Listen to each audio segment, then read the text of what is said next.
Bagaimana caranya agar kita bisa membunuh jamur patogen, bakteri patogen, virus yang ada dalam tanah. Sehingga tanaman kita nanti terhindar dari layu fusarium, busuk akar, busuk batang, penyakit antraknosa, penyakit pitoptora, dan lain sebagainya. Bagaimana caranya Pak agar kita bisa membasmi itu semua? Sehingga di lahan kita tidak ada lagi oknum-oknum itu. Intinya, bagaimana caranya agar mikroorganisme di lahan pertanian kita semuanya baik. Yang buruk kita bunuh semua. Nah, kita kunci dulu ya. Kita kunci dulu itu. Kita tahan sebentar. Saya ajak Bapak Ibu untuk kita pergi miliaran tahun yang lalu. Ya, bukan 2024 sekarang. Kembang api di mana-mana ya, mall di mana-mana. Sekarang saya ajak Bapak Ibu untuk kita kembali jauh miliaran tahun yang lalu.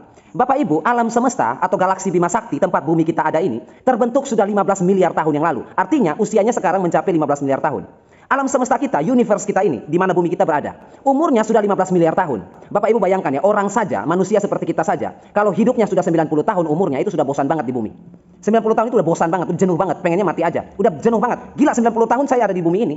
Gimana kita nggak bosan? Ya kan, 90, apalagi yang udah 100 tahun. Itu sudah pasti bosan dan jenuh sekali di bumi ini. Nah, itu yang 100 tahun. Ini alam semesta ini usianya 15 miliar tahun. 15 miliar Bapak Ibu, bukan 15 juta atau 15 ribu. 15 miliar tahun alam semesta atau galaksi Bima Sakti. Kemudian bumi kita yang sekarang kita pijak ini usianya sudah 4,5 miliar tahun. Artinya sepertiga dari umur galaksi Bima Sakti, alam semesta. Alam semesta 15 miliar tahun, bumi kita diperkirakan usianya sudah 4,5 miliar tahun. Jadi sekarang bumi kita, kalau orang bilang bumi udah tua, ya iya, umurnya sudah 4,5 miliar tahun. Bapak Ibu tahu bakteri itu usianya berapa? Bakteri itu usianya sudah 3 miliar tahun. Artinya setelah bumi ini dijadikan 4,5 miliar tahun yang lalu, 1 miliar tahun setelah itu bakteri ada di bumi, di air. Ya, karena bumi ini dipenuhi oleh air. Bakteri itu hidup di air. Makhluk hidup yang pertama hidup adalah makhluk hidup yang bersel satu atau bersel tunggal, yaitu diidentifikasi bakteri. Nenek moyangnya itu datang ke bumi ini atau ada di bumi ini 3 miliar tahun yang lalu. Seperti itu ya. Bumi 4,5 miliar dan bakteri itu sudah ada 3 miliar tahun yang lalu. Sampai hari ini. Jadi Bapak Ibu, kalau kita ngomong bakteri-bakteri ini Bapak Ibu, nenek moyangnya sudah ada di bumi kita ini 3 miliar tahun yang lalu. Udah ada mereka di sini. Kemudian yang keempat, apalagi makhluknya? Jamur mulai datang. Jamur peradaban itu, kerajaan jamur mulai datang di kapan? 2400 juta tahun yang lalu. Kita nggak berbicara miliar lagi ya, kita udah berbicara ribuan juta. 2400 juta tahun yang lalu jamur kerajaannya datang di sini. Kingdom jamur fungi datang di bumi. Hidup di bumi. Artinya Bapak Ibu bisa membayangkan 2400 juta tahun yang lalu di bumi kita ini sebelum ada kita, bakteri dan jamur itu udah ada. Kemudian yang keempat, apalagi yang datang? Manusia purba. Manusia pertama kali, yaitu Homo habilis dan Homo erectus. Homo habilis dan Homo erectus ini memiliki ukuran otak yang kecil. Kepala mereka kecil, bagian otak itu kecil. Makanya kalau dulu orang sering bilang otak kecil, ya itu manusia purba itu konotasinya. Dan manusia purba yang tadi saya sebutkan, Homo habilis dan Homo erectus itu, mereka sudah ada di bumi ini dari 3 juta tahun yang lalu. Artinya manusia pertama kali yang ditemukan adalah manusia purba-purba itu, 3 juta tahun yang lalu. Bayangkan Bapak Ibu, 3 juta tahun yang lalu. Dan kemudian manusia modern atau Homo sapiensis, manusia modern seperti kita ini, itu peradabannya mulai ada itu di 25.000 tahun yang lalu. 25.000 tahun yang lalu. Itu baru orang mengetahui ada manusia modern, manusia yang bisa berkelompok, manusia yang bisa berburu dengan akal, manusia yang bisa bikin perangkap dan jebakan, manusia yang sudah bisa berpikir logis seperti kita sekarang ini dikategorikan sebagai manusia modern. Itu 25.000 tahun yang lalu peradaban kita ini. Ya, kita ini manusia modern. Peradaban kita ini dimulai 25.000 tahun yang lalu sampai sekarang. Jadi perlu Bapak Ibu catat bahwa jamur dan bakteri itu hidupnya ribuan tahun, bahkan ada yang miliaran tahun yang lalu sampai sekarang ini. Nah, sekarang kita coba buka yang tadi kita kunci. Pernyataan yang mengatakan bahwa bagaimana caranya agar mikroorganisme patogen seperti jamur, bakteri dan virus-virus itu bisa kita singkirkan dari muka bumi ini. Pertanyaannya, kalau kita lihat dari sejarah tadi, mereka ini penghuni bumi.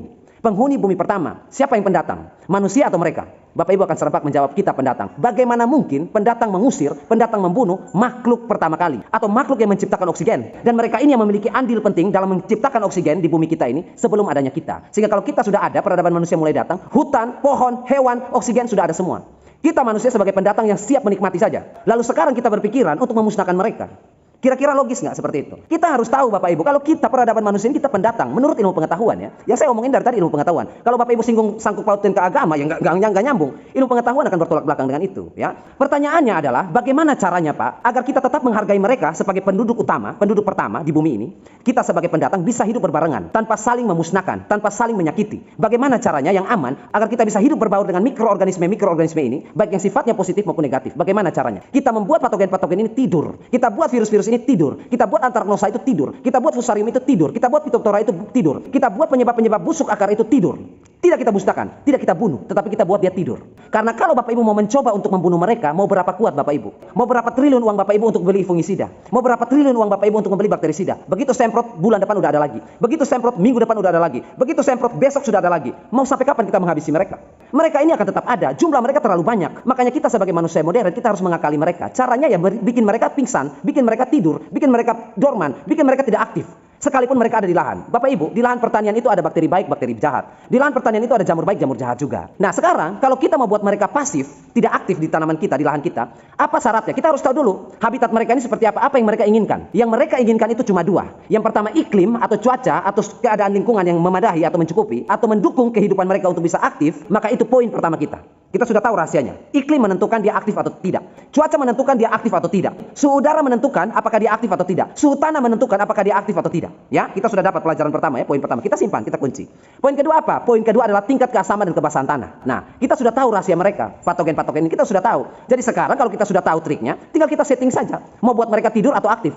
Yang pertama kita lihat dari lingkungan. Untuk patogen-patogen seperti jamur Fusarium, Phytophthora dan lain sebagainya, mereka itu menyukai suhu udara 25 sampai 30 derajat Celcius. Itu suhu yang sangat mendukung pekerjaan mereka untuk aktif dan segencar-gencarnya memusnahkan tanaman kita. Suhu 25 sampai 30 derajat itu adalah suhu kita. Suhu di Indonesia seperti itu. Nah, untuk Bapak Ibu yang memiliki iklim di lahan pertanian itu di atas 30 derajat Celcius, maka besar kemungkinan mereka tidak akan aktif karena lingkungan tidak mendukung, terlalu panas. Misalnya di daerah-daerah tertentu itu suhu udaranya bisa mencapai 33, 34, 35 bahkan pernah 38 derajat. Suhu udara yang stabil seperti itu mereka tidak akan mungkin bangun. Mereka akan tetap memilih untuk tidur, fase dorman. Kenapa demikian? Ya, karena mereka bergeraknya di suhu udara seperti itu, 25 sampai 30 derajat. Pak, bagaimana kalau di tempat kami yang suhu udaranya bermain di antara itu? 26, 27, 29, 30, bagaimana Pak? Kalau suhu udara bermain di situ, artinya suhu udara yang mereka inginkan ada di tempat Bapak Ibu, maka kita tinjau di poin kedua, asam dan basahnya tanah. Kalau suhu udara mendukung, kita masih ada senjata kedua, yaitu asam dan basah tanah. Mereka ini, patogen ini Bapak Ibu, jamur-jamur pembuat busuk ini, penyerang tanaman ini, mereka lebih menyukai pH itu 3,5 sampai 7. 7 itu adalah batas ambang. Jadi kalau Bapak Ibu dengar bahwa, Pak pH saya sudah 7 Pak, pH saya sudah 6,5 Pak, pH saya sudah 6,8, tapi masih layu juga Pak, masih terkena fusarium juga Pak, itu bagaimana Pak? Ya iya, toleransinya itu sampai pH 7. Jadi kalau kita sampai di 6,8 pun masih bisa beraktivitas mereka ini. Jadi gimana Pak untuk mensiasati itu? Siasatinya adalah kita menaikkan ke pH 7,5. Kalau benar-benar Bapak Ibu mau, 7,5, 7,7, kalau misalnya Bapak Ibu mau, 7,5 saya rasa masih aman, 7,7 juga saya rasa masih aman, tumbuhan masih bertumbuh dengan optimal juga di fase itu, di keadaan sifat kimia seperti itu. 7 itu adalah ambang batas di mana jamur-jamur dan bakteri itu tidak bisa berkembang lagi. 7 ya dia stop, dia sudah takut itu. pH-nya sudah 7, dia sudah takut. Kalau Bapak Ibu naikin lagi ke 7,5 atau 7,8, dia tambah takut lagi dan dia memilih untuk dorman. pH seperti itu ideal. Apalagi kalau Bapak Ibu yang bisa mempertahankan pH-nya 7,5 atau 7,8, ditambah lagi dengan suhu udara 33 derajat Celcius atau 32 derajat Celcius, maka Bapak Ibu tentu saja akan terhindar dari hal-hal yang kita sebutkan tadi. Karena bukan berarti tanaman Bapak Ibu subur di suhu udara seperti itu dan keadaan tanah seperti itu, bukan berarti tidak ada jamur patogen atau bakteri patogennya. Ada di situ dalam jumlah yang banyak, tapi mereka memilih untuk tidur karena lingkungannya tidak sesuai dengan apa yang mereka butuhkan. Lingkungannya tidak sesuai dengan apa yang mereka inginkan, tidak mendukung untuk mereka berkembang biak dan menyerang inang. Makanya mereka akan membentuk koniospora, lalu mereka memilih untuk tidur. Nah, pertanyaannya masuk lagi, Pak, gimana kalau kita yang daerahnya suhu udaranya seperti itu, 27, 28 derajat Celcius. Kemudian tanah kita bermain di 6,5, kadang 6, kadang juga turun ke 5,8, kadang dia naik ke 6,5, naik ke 6,8. Kita nggak bisa lampaui 7 itu. Bagaimana kira-kira solusinya? Solusinya adalah Bapak Ibu harus menjaga ketahanan tubuh tanaman agar tetap prima. Karena kondisi tanaman yang imunitasnya, ketahanan tubuhnya prima, yang paling ditakuti oleh mikroorganisme patogen seperti itu. Mikroorganisme patogen ini tidak menyerang tanaman kunjuk-kucuk langsung datang menyerang Bapak Ibu, tidak. Tanaman lagi bertumbuh tiba-tiba diserang mati. Enggak seperti itu. Ketika hari pertama Bapak Ibu pindah tanam ke dalam lahan Bapak Ibu, hari pertama, menit pertama, detik pertama tanaman itu masuk ke dalam tanah, dia sudah bertemu dengan jamur patogen dan bakteri patogen di dalam tanah. Sudah langsung bertemu. Pada saat Bapak Ibu mengambil bibit atau benih tanaman, ditanam di lahan, saat itu juga, detik itu juga, dia langsung berkenalan dengan mereka. Jadi jangan Bapak Ibu pikir, tanam, lalu kemudian bakteri atau jamur patogen datang dan menyerang. Enggak. Hari pertama ditanam, detik pertama dia masuk dan menyentuh tanah di lahan, dia sudah bertemu dengan mereka. Jadi bakteri jahat dan jamur jahat ini langsung menyapa si tanaman. Hai tanaman, tanaman juga menyapa balik. Hai bakteri negatif, hai patogen, apa kabar? Seperti itu Bapak Ibu. Itu yang terjadi. Seperti itu ya, itu yang terjadi, kronologinya seperti itu. Tetapi kemudian tanaman ini kita rawat dan bertumbuh, bahkan sampai generatif dan dia berbuah menghasilkan hasil. Tanaman yang lain terserang dan tanaman yang lain tidak terserang. Karena imun setiap tanaman berbeda-beda. Ada yang memiliki imun yang kuat dan ada yang memiliki imun yang rentan. Tanaman-tanaman yang memiliki imun tubuh atau ketahanan tubuh yang prima, yang kuat, sekalipun dia hidup berdampingan akarnya dengan patogen, dia tidak akan terjangkit. Karena patogen hanya mampu menyerang pada tanaman-tanaman yang sedang rentan, sedang lemah, sedang stres, dan tidak prima. Contohnya seperti apa Pak? Tanaman yang stres, kurang air, telat menyiram, kekeringan. Tanaman stres, mereka mampu masuk dengan mudah. Kebanyakan air, terlalu banyak menyiram, irigasi yang tergenang, itu juga sama. Stres juga tanamannya kalau kelebihan air, dia juga mampu diserang di situ. Kemudian apalagi kelebihan pupuk, overdosis, tanaman stres, hangus, terbakar, dia juga bisa serang di situ. Kemudian faktor luar biasa yaitu bibit atau benih, faktor dasar atau pondasi. Selama bibit atau benih itu berkualitas baik, artinya bibit atau benih yang kita tanam ini bersumber dari bibit atau benih dari orang tua yang tahan terhadap penyakit-penyakit ini, artinya memiliki memiliki gen resisten terhadap ini, artinya biji atau benih ini datang dari tumbuhan yang pernah diserang tetapi bisa survive lagi, bisa subur lagi, layu sebentar lalu subur lagi, layu sebentar lalu subur lagi. Lama-lama sudah tidak layu lagi, hidupnya panjang, tidak pernah layu lagi. Artinya dia sudah menghasilkan gen R. Gen R itu adalah senjata pamungkas dari si tanaman, gen resisten namanya. Ketika ada gen A, gen patogen datang masuk, dia bisa melawannya dengan gen R itu. Dan gen R dari setiap tanaman itu berbeda-beda. Nuklir atau senjata pamungkas mereka berbeda-beda. Kalau bibit atau benih yang kita dapatkan dari orang tua yang memiliki gen R-nya kuat, mampu mengalahkan gen A dari Fusarium, Phytophthora dan lain sebagainya, maka bibit-bibit yang dihasilkan atau biji-biji benih yang dihasilkan membawa sifat genetik dari orang tuanya, yaitu memiliki gen R yang pamungkas. Sehingga ketika bibit ini kita tanam lagi, bertemu dengan Fusarium yang sama, bertemu dengan Phytophthora yang sama, virus yang sama, mereka akan menghasilkan gen R seperti orang tuanya. Jadi secara garis besarnya Bapak Ibu, penjelasannya seperti ini. Kalau Bapak Ibu mau terhindar atau terbebas dari yang namanya jamur dan bakteri patogen, virus seperti itu dalam tanah, yang pertama suhu udara itu harus diperhatikan. Kalau bisa suhu udaranya di atas 30 derajat. Karena suhu udara di atas 30 derajat mereka tidak menyukainya atau lingkungan yang tidak cocok dengan mereka. Tetapi kalau suhu lingkungannya memang tidak bisa melampaui 30 derajat, dia bermain di 27, 25, 26, 28, maka Bapak Ibu harus pindah ke cara kedua, yaitu mengatur keasaman dan kebasahan tanah Bapak Ibu. Karena kita sudah kalah dari segi suhu. Suhunya mendukung mereka. Kita harus pindah ke asam dan basa tanah. Jika keasaman Bapak Ibu tidak dinaikkan ke 7,5 atau 7,8, artinya pH tanah Bapak Ibu bermain hanya di 6,5 atau 6,8, maka kita sudah kalah 2 kali. Dan untuk senjata ketiga atau senjata pamungkas kita, senjata terakhir kita, yaitu kita harus memperkuat imunitas dari tanaman pertanian kita, budidaya kita. Itu yang harus kita genjot. Baik dari bibit, bebet, bobot, dari biji atau benihnya, orang tuanya, yang sudah tahan banting terhadap ini semua. Kita persiapkan bibit yang orang tuanya tahan banting terhadap ini semua, yang bisa mengalahkan ini semua. Kemudian ketika kita tanam, kita atur penyiramannya, kita atur air irigasinya, sehingga tanaman kita yang dari keturunan yang sudah tahan banting, tidak mengalami stres akibat kekeringan atau kelebihan air. Serta pemupukan yang seimbang, pemupukan yang baik sesuai dengan fase pertumbuhan mereka, yang memungkinkan tanaman kita akan memiliki imun yang sama seperti orang tuanya. Yang sudah bertahun-tahun, tumbuh di situ, hidup di situ, berbuah berkali-kali, tetapi tidak pernah kalah dan mati oleh jamur patogen maupun bakteri patogen seperti itu. Jadi kita harus sadar bahwa kita ini adalah pendatang. Mereka ada duluan di bumi kita ini, di tanah kita ini, bahkan mereka mengambil peran yang penting untuk seluruh ekosistem yang ada di sini. Karena hari ini kita melihat pohon, hari ini kita melihat rumput karena jasa mereka. Jadi kita sebagai pendatang, kita harus hidup berbarengan. Menyatu dengan alam itu Bapak Ibu, artinya bukan kita memilih-milih. Saya mau menyatu dengan alam, saya mau berbaur dengan alam, saya mau hidup dengan alam, tetapi kalau bisa yang baik-baiknya aja, yang jelek jangan. Loh, gimana? Kalau kita mau berbaur dengan alam, menyatu dengan alam, ya kita jangan pilih-pilih. Semuanya kita terima. Yang baik yang menguntungkan untuk kita gunakan, sedangkan yang merugikan untuk kita buat tidur. Tidak perlu kita musnahkan.